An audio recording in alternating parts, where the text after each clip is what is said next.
Te, ano ba ito sa tinuluyan natin? Bakit may sari-saring ingay? O bakit? Wala naman ako naririnig. Ay naku, sa totoo lang natatakot na ako. Biruin mo dun sa kabilang kwarto may mga ingay. Hindi na nga ako makalapit, kaya hindi ko mapaliwanag kung may nag-aaway ba o may kumakanta. Naku, hayaan mo na. Huwag mo na lang pansinin. Basta kung natatakot ka, pwede ka naman dito sa kwarto matulog. Te, narinig mo yun? Doon yata sa kwarto. Ano ba yan? Pati ako natatakot eh. Tara, tignan natin.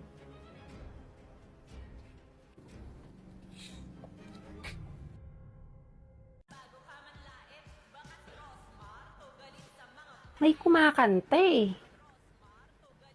Oo nga eh. Tapos kanina parang may narinig akong aso. Sige na, buksan mo na.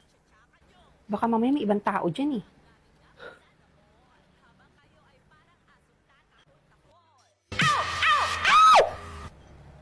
Tarantado. Ang lakas ang tawa nun ah. Ano kaya yung kinakanta nun parang aso? Hindi kaya may sumanib doon? Kaloka. Ote, ano nangyari sa'yo? Ba't nakayuko ka?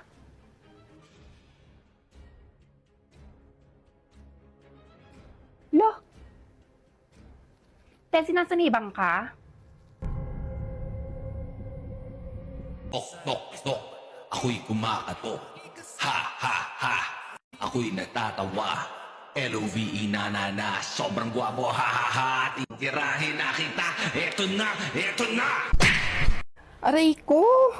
Sira ulo ka ba? Ano yung kinakanta mo na yon?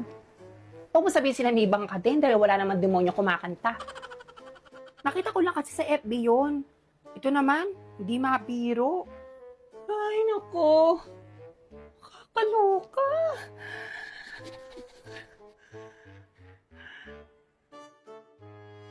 O ikaw, huwag mo sabihin na homesick ka.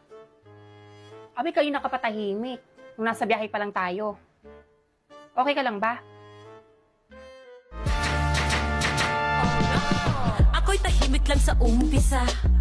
Kahit di mo ko pilitin, malasing mo lang ako agad sasama. Halata naman eh. Hindi ka naman magaganyan na lipstick kung hindi ka tahimik lang sa umpisa. Ito naman, nagsayaw lang, init agad ang ulo mo. Nakakaloka kayo. Nahangin na ba yung mga kepes ninyo at bigla-bigla kayo kumakanta at sumasayaw? Tema, sama pa makitrending kami. Palibasa, lungkot na buhay mo dyan eh. Nakaka-LSS kaya yung kanta na yun. Tok, tok, tok. Ako'y kumakatok. Ha, ha, ha. Ako'y nagtatawa.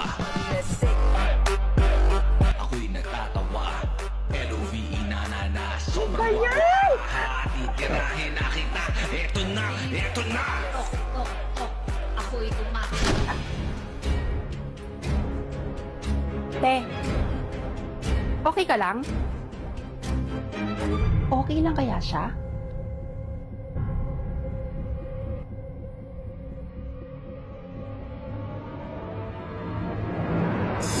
Ang ganda at ang kinis pa ng iyong balat. Kaya pala naka-Rosmar kagaya. Ang ganda at ang kinis pa ng iyong balat. O, tara na, tara na. Doon na lang tayo sa labas matulog. Tara na. Pangit ng entry. Kaya pala naka-Rosmar kagaya.